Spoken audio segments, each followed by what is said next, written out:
How to use online checkout on Square. Hello guys and welcome to this new tutorial. In today's video I'm going to show you how simple and easy it is to use the online checkout on your Square platform. So the process is going to be very easy and simple. We're going to head over squareup.com, sign in for an account, and as you can see we're going to be on the dashboard, which is going to be right here. Now what we're going to do next is going to be very simple. Is to head over the payments and have some payment links, because the online checkout is going to be constituted with a payment link. So you're going to create a payment link that will make the possibility to have a payment online or a checkout online. So this link is going to have something special on it, which is going to have everything right into the link, like the amount that the customer is going to pay, the specificities of this service, product, or whatever that you are going to charge it for, and also the details about it. Now, what we're going to do is going to head over here, as you can see the left side of the screen, and we're going to head over the payment links. On the payment links, normally we are going to find them on the, as you can see, orders and payment. This is the new platform of SquareUp, and it is going to be from there. We're going to head over the left side of the screen, and we're going to click on payment links. We're going to check the payment links, and we're going to go ahead and create some of them. Now, we need to verify the identity before we can accept payments.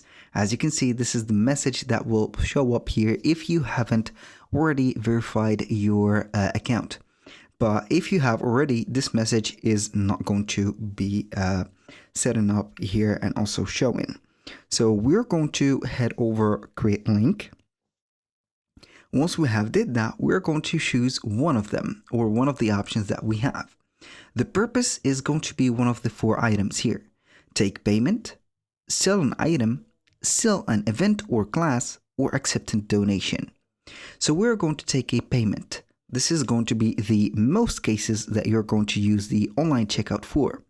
Or you can go ahead and sell an item. Also, this is going to be a checkout. So as you can see, we can go ahead and have the checkout right there on selling an item. Also, for taking a payment, we're going to find the button checkout. Select your specific purpose, click on continue. Once we have did that, we can go ahead and change the purpose at any time, but we're going to put more details.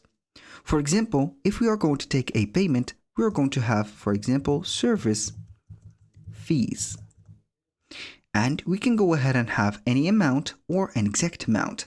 The any amount is going to be up to the customer that you're going to use, or they are going to put. But here we are going to have an exact amount. So we are going to put, for example, a 100 like that dollar, for example, thing.